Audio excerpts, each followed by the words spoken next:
Home sweet home. Hey, what's up guys, it's Kira and welcome back to my channel. So as you can see, I'm finally back in Wales. My 8-week med school elective adventure has come to an end and part of me is really sad about it. I miss the good weather and food and traveling and exploring, but part of me is also really excited to be back, to just get back into a routine, almost give myself a fresh start, find new inspiration and just get back into things. So I figured I would take you through my post-travel reset routine. So my flight actually landed yesterday at like 12 p.m. My parents picked me up, took me back home. We had the rest of the day together, had dinner together, and I'm so lucky to say I have the best mum in the world. She did all of my washing for me, so that just makes my life so much easier. I slept over and then came back to Cardiff this morning, as you saw. So I've already unpacked everything and put it all away. Like I said, my laundry was all done, so I didn't have to do that. And now I'm gonna quickly head to Tesco and get a big grocery stock up because it's a Sunday and they're gonna close soon. So I'm gonna do that and then take you through the rest of my reset routine kind of thing. This is probably gonna be a vlog over a few days because I don't think I'm gonna get everything done in one day, and obviously I'm straight back to uni tomorrow, but I'll keep you updated.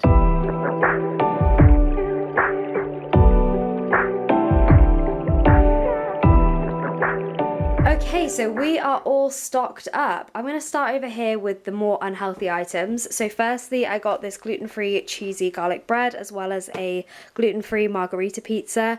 I'm probably going to end up eating one of these tonight because I plan on going back on my diet tomorrow, and I will link the video down below where I went through my entire meal plan in depth, but it has been really good for me in terms of weight loss and just feeling better about myself within my body.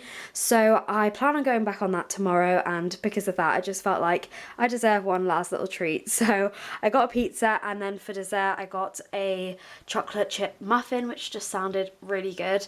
And then the other thing I got just to put in the freezer for like a cheat day or something were these plant-based sausages. Moving on in terms of drinks and beverages, I got a couple of these chocolate flavored soy milks. I like to have these in my coffee in the mornings. Usually I get the ones with protein in them, but they didn't have any of those, so I figured I would just get a couple of these and then go back to Tesco in a week or so and just see if they've restocked. And then the other thing I got was just some Tropicana orange juice with bits.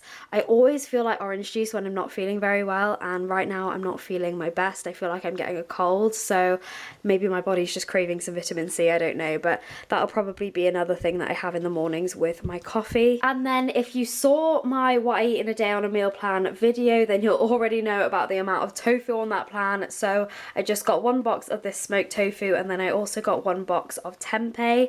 Because I was on the meal plan for so long before I went on my elective, I was actually starting to introduce some variety into it. So for example, instead of tofu, I'm allowed to have tempeh now. I've also got another couple of options for dinners if I really don't feel like tofu or tempeh, so I'll go through that in a minute. But at the moment I'm still on the Greek yogurt and blueberries for breakfast. So I usually get the Faye 100% natural Greek yogurt 0% fat one, but they didn't have any of that in stock, so I just got this Yeo Valley organic super thick creamy yogurt, and then I just got 4 little punnets of blueberries. And then the lunches are still the same as they were on the meal plan before I left for my elective. So I got a couple of bags of gluten-free bagels as well as a couple of pots of low-fat cottage cheese. I usually get the ones with chives and onions, but they didn't have any of that in stock, so I'm probably just going to add my own herbs and stuff and just kind of season it as well as I possibly can. And then next time I do a grocery shop, I'll try and get the one with chives. And then everything else that I got is pretty much just veg that I'm going to use for the dinners. So I got 4 punnets of plum tomatoes, I got a packet of these sweet bell peppers, and then just 1 normal bell pepper.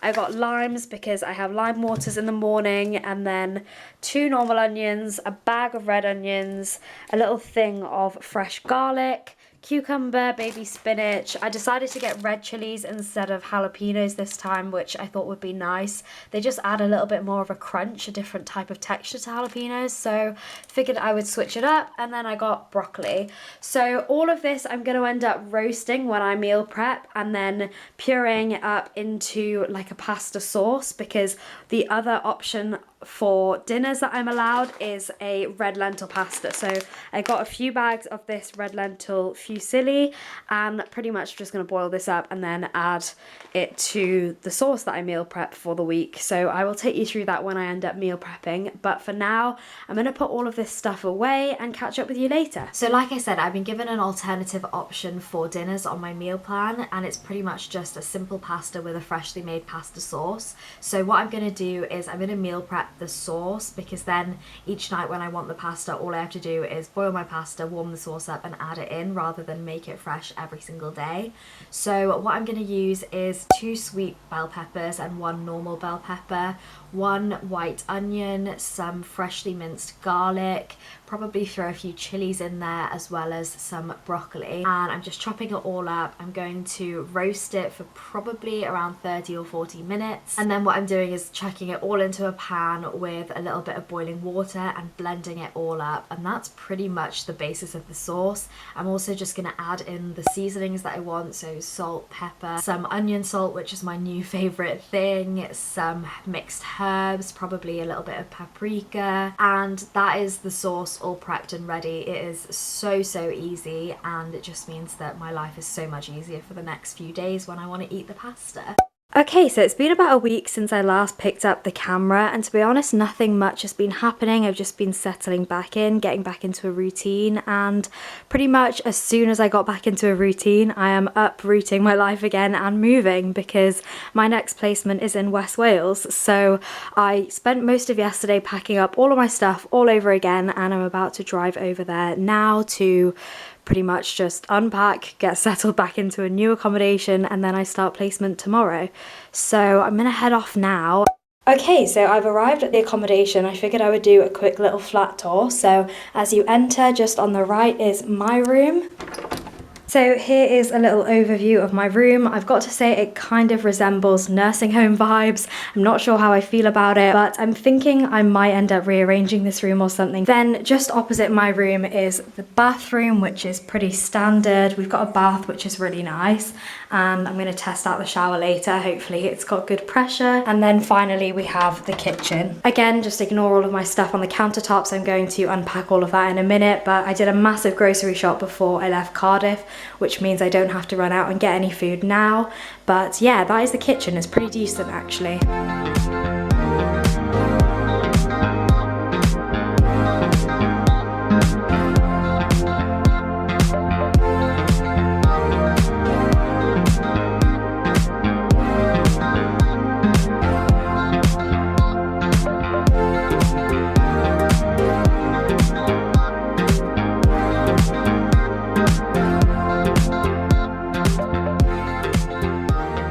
Okay, so I'm all unpacked. It didn't take long at all, so I'll quickly just take you through how I've organised everything. I didn't bring much with me, so it's pretty simple and clean looking. So I actually brought this little organiser from Cardiff with me, and I'm really glad I did, because most of the clothes I brought with me are all folded ones, not hanging, and as you can see, I don't really have that much shelf space, so this is a lifesaver. So at the top, I've got pullovers and hoodies, more hoodies. These are joggers. I've got some trousers and jeans here, a couple of t-shirts, didn't really bring many of those, and then here I've got all of my workout clothes, so leggings, shorts, sports bras, and then just some beanies and a baseball cap. One thing I did forget to bring was hangers, so I've got all of my hanging clothes on this one hanger that was in the wardrobe. Harry's visiting me in a few days, so I'm just going to ask him to bring me some from my cupboard back home. And then at the top, I've just got my pile of scrubs, because obviously placement, so I've got those here, and then just the hoodie that I usually wear to placement. Then at the bottom, I've got these 2 baskets. As you can see, one has all of my bras and socks in it, and the other has all of my underwear. And then I just hid my pajamas at the back. Then on this little shelf next to my wardrobe, I decided to put all my shoes. I again didn't really bring many with me, that's all I needed. And then I've got my rucksack that I usually take to placement, as well as my handbag that I take everywhere.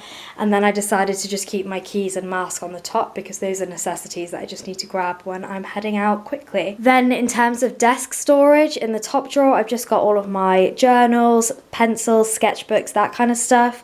As you saw in my second drawer, I've got all of my hair and makeup stuff, and then I just chucked all of the miscellaneous stuff in my third drawer, so like tech stuff, camera batteries, tripods, that kind of stuff. And that is pretty much how my entire room is organized. So although I'm all unpacked and I've put my own personal touch on this room, I stand by what I said earlier. It does still feel like a bit of a nursing home room, so I'm going to attempt to rearrange it and see what I can do. But otherwise, I'm happy. It's only for 8 weeks, and I think I'm going to make it nice and cozy and make it a nice little room for myself to live in for the next couple of months. But first, let's give it a try and reorganize and move the furniture around and stuff.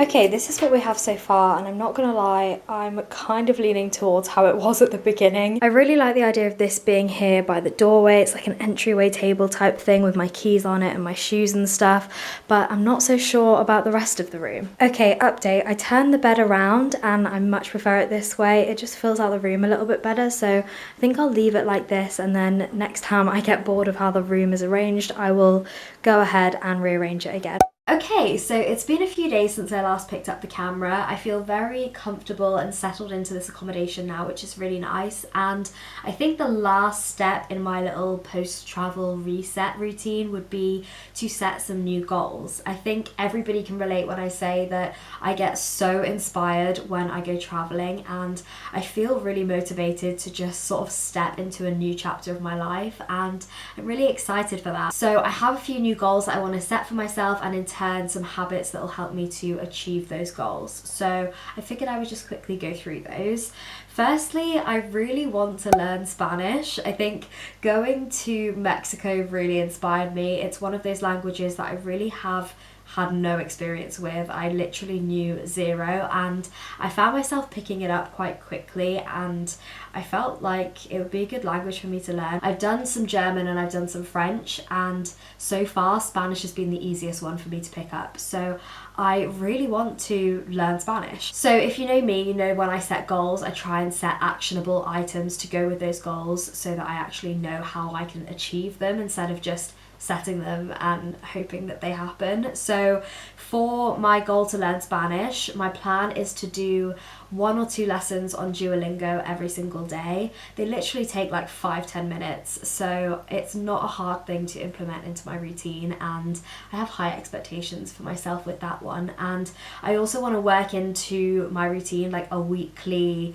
Spanish lesson with myself, where I go on like Cliff Notes and just learn actual grammar rather than just what Duolingo teaches you with common phrases and things. And I have quite a lot of experience doing that with French, so I feel like I know the right places to look on the internet, and I know how I can start off with teaching myself. And then in the future, when I'm actually earning money and I have a set rota and things, I'm hoping that I can work in like a weekly tutoring session with an actual person who speaks Spanish. But that is like a far off aim in my life. I don't have the money for that at the moment, and I'm not so sure I really have the time, but that is my first goal. The rest all kind of correlate together. Physically, I'm not happy with the way I look and feel. I don't feel healthy. I am still the heaviest I've ever been. I lost a lot of weight before St. Lucia, but I put it all back on over the elective, and that's absolutely fine. I 100% enjoyed myself and enjoyed the food and the culture and everything that came with traveling, but now I need to get back into a routine. So in terms of losing weight, my actionable steps are to get back on that meal plan. I want to get back into a workout routine. Specifically, I want to do 1 upper body day, 1 lower body day, 1 like yoga / Pilates, and the main thing I want to start implementing into my routine is daily walks, because firstly for my physical health, I think adding some low intensity cardio into my daily routine will help me immensely, but also in terms of my mental health, I think just getting outside, walking, sitting with my thoughts, like just having that time to myself will be so good for me. And then the other couple things I noticed whilst traveling was my lack of self-confidence, and I think over the couple of months I was away, it just really started to get to me, and I just think I need to work on it. It's something that I really, really need to work on. And in the last couple of years, I've worked on a lot of things mentally in terms of just getting out of my depression, working on anxiety and OCD. But self-confidence and self-esteem are things that just still trouble me.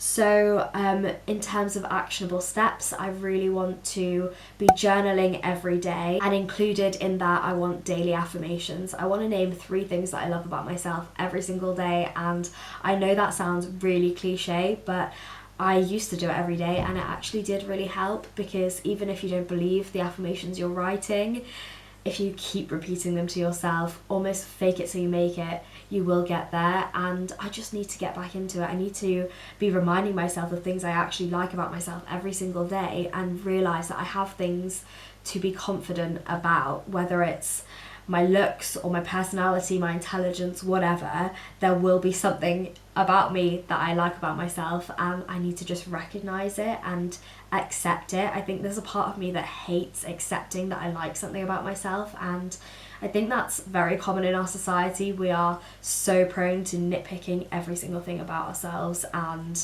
being really hard on ourselves and putting so much pressure on ourselves, and I am definitely one of those people who does that. So I really just want to be writing daily affirmations. I want to start off with writing it and slowly progress to saying it to myself in the mirror, and eventually I'll be saying these things to myself when I have those doubtful thoughts in my head. I'll be like, no, because I think this about myself, and like correct that form of thinking to generally just slowly improve my confidence. I hope that makes sense. The last thing that sort of correlates with that is to just be more mindful. So that goes along with my daily walks, my journaling, all of that. I just want to get back into focusing on positive things, what I'm grateful for, that kind of stuff, because I don't want my mindset to be negative. I don't want that to be my automatic thought is something negative. Those are my new goals, and I think the way I'm going to implement these into my daily habit is with my morning routine, because it's very difficult to have goals that are not based around medicine when your whole life is medicine. So my mornings are my non-medicine times where I can focus on these extracurricular type goals, and then the rest of the day I do medicine, I go to placement, I study, I do all of that stuff. So for my morning routine, ideally I want to wake up at around 6. I want to journal and do my affirmations while I ice roll. I just got this new ice roller from Amazon, and it is a form of luxury that I just did not expect in my life. It's so random and such a little thing, but it feels so nice in the morning and so refreshing. After I've journaled, I want to do 1 or 2 lessons of Duolingo, and then if it's a day that I plan to work out, that'll be my time to get ready and head off to the gym, and then have my post-workout meal and head to placement. It's a very simple morning routine. I know a few years ago I used to try and stuff so much into my mornings, it was unrealistic. Now I just have these like 3 or 4 non-negotiables that work for me. I can have a slow, calm, peaceful morning that feels really good because I'm working towards achieving goals, and that is what's important to me at the moment. I feel really motivated to achieve my goals, and it's really nice because before I went away I felt like I didn't really have any new goals. So especially adding Spanish into the mix, it feels like I've got a new goal and I feel really motivated to just get stuck into it. So yeah, those are all my new goals. I think the main thing I've been thinking when it comes to goals is the only way that you're going to improve self-confidence and trust in yourself is if you keep the promises you make to yourself. And before I went traveling, I really was slacking on just keeping promises to myself. I would say I'm going to work out tomorrow, and then I'd be like, oh, can't be bothered, I'm not going to do it. I'm going to stick to my meal plan tomorrow. Oh, I really am craving a pizza, so I'm just going to eat pizza. And I wasn't keeping promises to myself, and I think that was the trigger, that was the start of my declining self-confidence. So I want to get back into keeping promises to myself and making sure I know that I deserve to keep promises to myself, if that makes sense. And all in all, it's just going to correlate to me improving my self-esteem, my self-confidence, my self-love, And yeah, I just feel like I'm entering a new chapter in my life that's focusing a lot on myself, not in a selfish way, but in a loving way, in a caring way. And that's exactly what I need at the moment. I think that's the main thing I learned while traveling was I haven't been taking enough care of myself and talking to myself in a loving way. So I'm going to get back into that, and I'm going to focus on myself and my goals. And I filmed my whole life, so I'll probably take you along with me for the journey. But that is going to be it for this video. I hope you enjoyed it. I think it was a little bit all over the place because of coming back from travelling and then moving to West Wales and all of that kind of stuff. But I've got a lot of exciting videos coming up, so I hope you enjoyed this one. Subscribe if you're interested in new ones coming out, and I'll see you in my next video. Bye!